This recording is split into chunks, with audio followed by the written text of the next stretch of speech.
A very good morning to all of you children. Translation में हम present indefinite tense इस tense को सीख रहे थे, प्रेजेंट के इंडेफिनिट टाइप को। इसमें क्या होता है, इसमें हमें काम करने वाले की हैबिट या फिर उसके रूटीन के बारे में पता चलता है कि उसकी आदत क्या है, उसकी आदत क्या है कि वो क्या काम करता है। तो इसमें हमारा जो स्ट्रक्चर होता है वो क्या होता है, आपको याद है क्या? आज मैंने जानकर नहीं लिखा है। सबसे पहले हम लगाते हैं सब्जेक्ट, उसके बाद क्या लगाते हैं?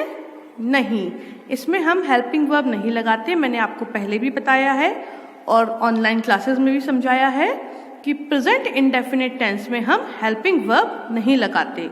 तो सब्जेक्ट, वर्ब एंड ऑब्जेक्ट, इसका स्ट्रक्चर क्या होता है? सबसे पहले हम सब्जेक्ट लिखते हैं, उसके बाद वर्ब लिखते हैं फर्स्ट फॉर्म में विद एस और ई एस, और बाद में लिखते हैं ऑब्जेक्ट।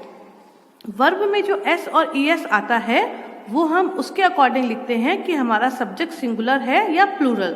सब्जेक्ट अगर हमारा सिंगुलर है तो वर्ब में एस और ई एस आएगा, और सब्जेक्ट अगर हमारा प्लूरल है तो वर्ब में एस या ई एस नहीं आएगा। तो चलिए हम सेंटेंसेस के साथ इस क्लास को आगे बढ़ाते हैं। पहला सेंटेंस क्या है हमारा? वह कमरे को साफ करता है। इसमें काम कौन सा हो रहा है? साफ करने का। और काम कौन कर रहा है? वह। तो ये हो गया, काम करने वाला हो गया हमारा सब्जेक्ट, तो हमने लिख दिया ही। तो ही वो क्या काम करता है? साफ करता है, और साफ करने की होती है क्लीन। और सब्जेक्ट हमारा कैसा है? सिंगुलर। सब्जेक्ट सिंगुलर है तो वर्ब में हम एस लगा देंगे, ही क्लीन्स। ठीक, अब वह क्या साफ करता है? कमरे को, जो कि हमारा ऑब्जेक्ट है जिसके ऊपर काम किया जा रहा है। तो वर्ब के बाद हम क्या लगा देंगे? The room. और सेंटेंस हो गया हमारा complete, he cleans the room. अगर इसको बड़ा करना है तो वह गंदे कमरे को झाड़ू से साफ करता है। तो he cleans the dirty room with the broom. Sentence आप जैसा चाहें उसके अकॉर्डिंग छोटा बड़ा कर सकते हैं।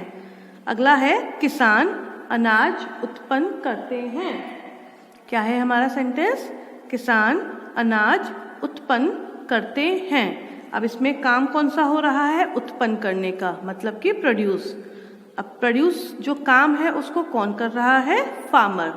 और फार्मर यहाँ पे किसान जो है आपको यहाँ पर एक वचन के रूप में दिखाई दे रहा है, लेकिन हेल्पिंग वर्ब के हिसाब से देखिए किसान बहुवचन में है, क्योंकि करते हैं, किसान करते हैं।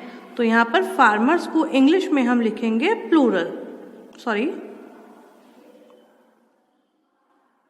फार्मर्स। ओके, तो फार्मर्स उत्पन्न करते हैं मतलब कि प्रोड्यूस। तो फार्मर्स प्रोड्यूस। सब्जेक्ट में एस लगा दिया हमने, तो वर्ब में एस लगाने की नीड नहीं होती, मैंने आपको पहले भी बताया था।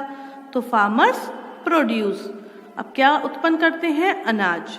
अनाज को हम क्रॉप्स भी बोल सकते हैं, ग्रेन्स भी बोल सकते हैं, सीरियल्स भी बोल सकते हैं। वैसे क्रॉप्स तो हम फसलों को बोलते हैं, तो चलिए हम यहाँ पर लिख देते हैं ग्रेन्स।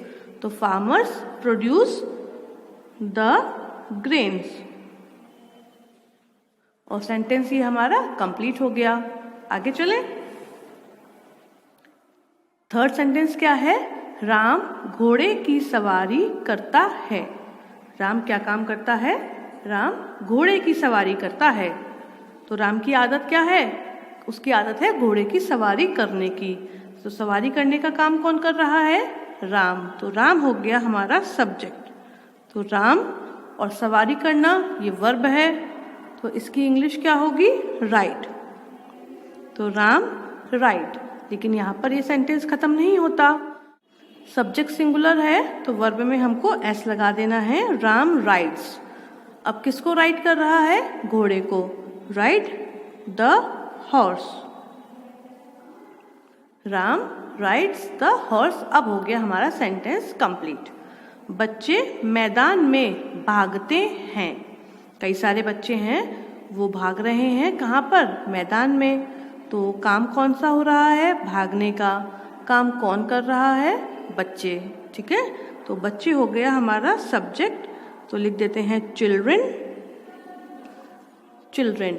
क्या काम कर रहे हैं? भागने का, मतलब रन। अब आप बताइए रन में एस लगेगा कि नहीं लगेगा? वेरी गुड, नहीं लगेगा। क्यों? क्योंकि जो चिल्ड्रन है ये प्लूरल सब्जेक्ट है और मैंने अभी बताया था प्लूरल सब्जेक्ट्स के संग हम वर्ब को उसकी फर्स्ट फॉर्म में ही यूज करते हैं without S and E S. तो चिल्ड्रन रन, कहाँ पर? मैदान में, in the ground. Last time मैंने आपको इसी टाइप का एक सेंटेंस दिया था जिसकी इंग्लिश मैंने आपको या तो प्लेग्राउंड या फिर ग्राउंड बताई थी, लेकिन एक दो बच्चों ने, मुझे नाम याद नहीं है, उन्होंने लिख दिया था फील्ड। फील्ड हम खेत को बोलते हैं। फील्ड हम किसको बोलते हैं? खेत को, जहाँ पर खेती की जाती है। तो यहाँ पर हम ग्राउंड लिखेंगे और चाहे तो आप प्लेग्राउंड लिख सकते हैं, बट फील्ड यहाँ पर नहीं आएगा, ठीक है। और फिफ्थ सेंटेंस क्या है? पत्थर पानी में डूबता है। काम कौन सा है? डूबने का। कौन कर रहा है? पत्थर। कहाँ पर? पानी में, ठीक है। तो जो काम करता है वो सब्जेक्ट होता है और जिस पर काम होता है वो ऑब्जेक्ट होता है। तो पत्थर की इंग्लिश हम क्या लिखेंगे? Yes, stone. स्टोन क्या काम करता है? डूबता है। डूबने की होती है सिंक। और पत्थर आपने देखा सिंगुलर है तो हम लगा देंगे सिंक में एस, स्टोन सिंक्स। और कहाँ सिंक करता है? पानी में, in the water. Stone sinks in the water, ठीक है। अब हम देखते हैं आगे के सेंटेंसेस। सिक्स सेंटेंस क्या कहता है? माली फूलों को सूंघता है।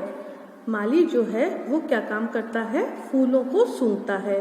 तो यहाँ पर जो काम हो रहा है वो है सूंघने का। कौन सा काम हो रहा है? सूंघने का।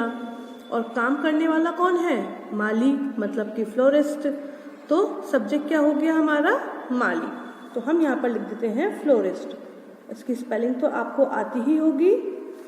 फ्लोरिस्ट क्या काम करता है? सूंघता है। अब यहाँ पर फ्लोरिस्ट जो है वो हमारा सिंगुलर सब्जेक्ट है। तो वर्ब जो हम लिखेंगे, मतलब स्मेल, इसको हम कैसे लिखेंगे? यस, इसको हम एस लगाकर लिखेंगे, क्योंकि जो ट्रिक मैंने आपको याद कराई थी वो क्या थी? Subject singular, verb plural, subject plural, verb singular. ये बस एक ट्रिक है इस कॉन्सेप्ट को याद करने की। तो फ्लोरिस्ट स्मेल्स, अब किसको सूंघता है? फूलों को। तो स्मेल्स द फ्लावर्स। और सेंटेंस हो गया हमारा कंप्लीट, ठीक है। दूसरा देख लेते हैं। गाड़ियों का धुआं हवा को प्रदूषित करता है। इसमें काम कौन सा हो रहा है? प्रदूषित करने का, यानी कि पल्यूट करने का। अब पल्यूट करने का काम कौन कर रहा है? गाड़ियां? नहीं, पल्यूट करने का काम कर रही हैं गाड़ियों का धुआं। ये पूरा इतना जो है ये हमारा वर्ड गाड़ियों का धुआं, ये हमारा सब्जेक्ट है। यही काम कर रही हैं हवा को प्रदूषित करने का। तो इसका सब्जेक्ट को हम इंग्लिश में लिखेंगे स्मोक ऑफ द कार्स या स्मोक ऑफ द व्हीकल्स। तो हम कार लिख देते हैं, इजी वर्ड है। तो SMOKE, smoke of the cars, smoke of the cars, ठीक है। तो स्मोक ऑफ द कार्स क्या किया उन्होंने? हवा को प्रदूषित किया। प्रदूषित करने की होती है, very good, pollute, POLLUTE, pollute. अब बात ये करते हैं, इसमें हम वर्ब में एस लगाएंगे कि नहीं लगाएंगे? बताइए। सब्जेक्ट जो हमारा है वो मेन कार नहीं है, सब्जेक्ट हमारा है मेन स्मोक। तो धुआं जो है वो सिंगुलर होता है, स्मोक ऑफ द कार्स, गाड़ियों का धुआं। तो ये सिंगुलर है तो वर्ब में हम एस लगा देंगे। Smoke of the cars pollutes क्या? The air. Smoke of the cars pollutes the air, क्योंकि जो सब्जेक्ट हमारा है वो है स्मोक, ठीक है। अब आगे देखते हैं। वे बर्फ को कुचलते हैं। इसको हम बर्फ नहीं बोलते, रेफ की मात्रा है, हम बोलेंगे बर्फ। वे बर्फ को कुचलते हैं। अब बताइए इसमें काम कौन सा हो रहा है? कुचलने का, मतलब कि क्रश। और क्रश कौन कर रहा है? वे, राइट। तो वे हो गया हमारा सब्जेक्ट, मतलब कि दे। अब दे है प्लूरल और वर्ब है क्रश, तो हम लिख देंगे crush as it is. They crush, ES या S नहीं लगाएंगे क्योंकि सब्जेक्ट हमारा प्लूरल है। दे क्रश, क्या क्रश करते हैं? बर्फ को। They crush the ice, ICE ice. They crush the ice, हमारा सेंटेंस हो गया कंप्लीट। नेक्स्ट सेंटेंस क्या है? अध्यापक हमें पुकारती हैं। अध्यापक मतलब कि टीचर, टीचर हैं तो सिंगुलर सब्जेक्ट है, तो हम यहाँ पर लिख देते हैं टीचर। टीचर क्या काम करती हैं? पुकारती हैं, तो पुकारने की क्या होती है? कॉल। और टीचर जो है सब्जेक्ट के फॉर्म में, ये कैसा है? सिंगुलर। तो क्या करेंगे हम? टीचर के साथ हम वर्ब में S लगा देंगे, और अगर टीचर्स होता तो वर्ब में हम S नहीं लगाते। टीचर कॉल्स, किसको? हमें, तो बस लिख देंगे अस। टीचर कॉल्स अस, अध्यापक हमें पुकारती हैं। और लास्ट सेंटेंस क्या है? सूती कपड़ा पसीने को सोखता है। सूती कपड़ा क्या काम करता है? सोखता है। किसको सोखता है? पसीने को। सूती कपड़ा पसीने को सोखता है, तो इसमें सब्जेक्ट क्या हो गया? सूती कपड़ा। सूती की होती है कॉटन और कपड़े की होती है क्लोथ, तो हम यहाँ लिख देते हैं कॉटन क्लोथ। सिंगुलर सब्जेक्ट है तो S नहीं लगाएंगे। कॉटन क्लोथ क्या काम करता है? सोखता है, मतलब कि अब्सॉर्ब। तो ABSORBS, कॉटन क्लोथ अब्सॉर्ब्स क्या? पसीना। पसीने की किसी को मालूम है इंग्लिश? वेरी गुड, पसीने की होती है sweat, SWEAT, sweat. Full stop, sentence complete. Cotton cloth absorbs the sweat, इसको लंबा करना है। सूती कपड़े गर्मी में पसीना सोखते हैं या पसीने को सोखता है। Cotton cloth absorbs the sweat in summers. ठीक, तो these are the sentences that you have to write in your notebook. Good bye.